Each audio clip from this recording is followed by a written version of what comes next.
Good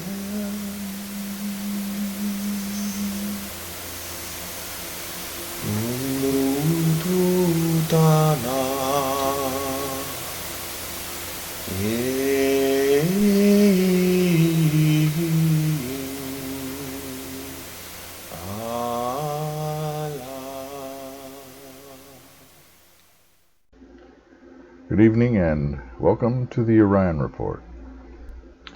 Tonight I'm going to once again read from the Urian website. This article is on the website at www.urianism.com under the General Discussions heading, if you'd like to read it for yourself. The article is called The Chosen Ones. The voice within has put it upon me for a while to share this short thought, but it seemed too small to warrant an entire post. Still, I will, being me, elaborate on it. Spirit says, the only chosen people are those who choose to obey God. In elaboration from inner conversations, the chosen center their lives on God's will. The chosen make a relationship with the divine the center of their lives. The chosen are more concerned with eternity than with temporal existence in the world. A chosen people would be a society centered on divine and descendant principles. A chosen nation are a people reaching for righteousness, godliness, a transcendent goal.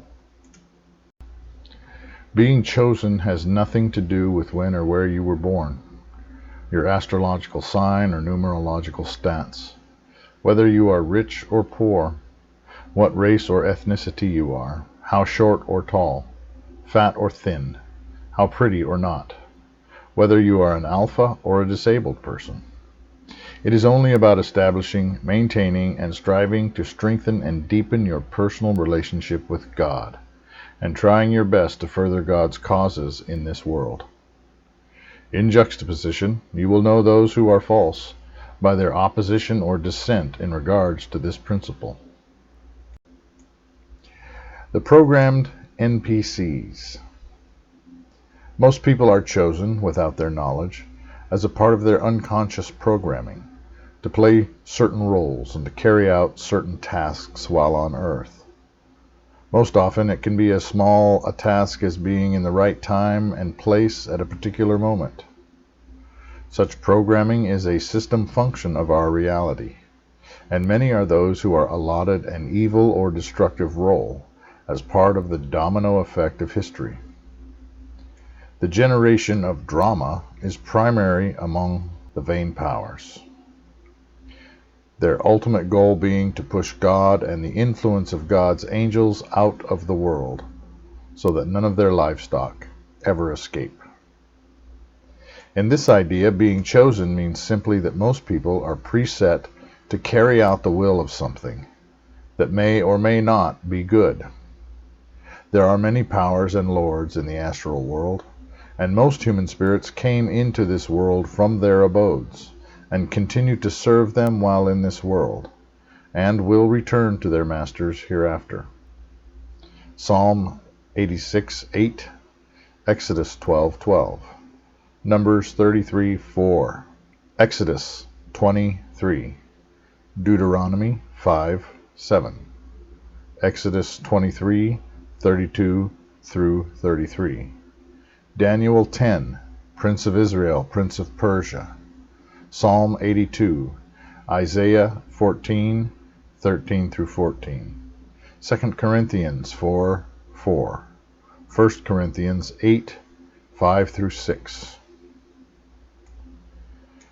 To be chosen of God means to go against the programming of nature and the world, and claw your way up the mountain of the Lord.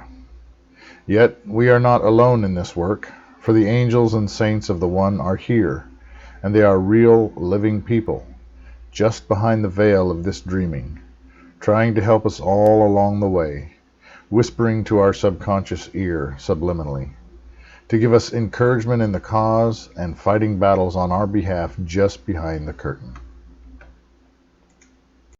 Our view of the Messiah Spirit, even of Jesus, is the human face faces of God throughout history, trying to lift and drag and prod and coerce and encourage us up that mountain, acting as mediators, advocates, and our spiritual family, a spirit nation and tribes thereof, centered on our liberation and ultimate salvation. We as Urians are asked to work out our salvation, but also to work with the invisible tribes of the true and eternal Israel, Holy Land, to carry out the great work of guiding souls to safe shores. The true Israel, ascendant or heavenly Israel, is made up of the souls and spirits of the chosen people, as per the definition above, across time, cultures, and nations. The children of the Most High, gathered from the ages as individuals and groups of individuals, seeking to lift God's banner over the world and within the hearts of humankind, God with and within us, and guide humanity to the transcendent course. They are those who work to put the divine will, word, at the heart of their lives, their families, their communities, and nations, and have never been silenced by the powers and princes of the world, despite every effort, subtle and gross, to gag and suppress the living light of the eternal. The 12 spiritual tribes of heavenly Israel are gathered from among the nations. But it is true also that the monotheistic prophets of ancient Israel were a door by which the message of the one God was transmitted to all peoples. Through Israel, even the Christian gospel and ideal was transmitted. John 4:22. It can even be argued that Islam and Baha'i both derive from the Judeo-Christian root, filter, worldview, Abraham, and indeed that Judaism itself cross-pollinated with ancient Zoroastrian ideals. Urianism rises from the same root, with the goal of literally creating a process of transformation and naturalization into the kingdom come. Psalm 51, 15 through 19, 1 Samuel 15 through 22, Romans 11, 11 through 31, Revelation 21, 9 through 27. And that's the article today. For more ideas behind this concept, please visit the website at www.urianism.com. Thank you, and God bless you.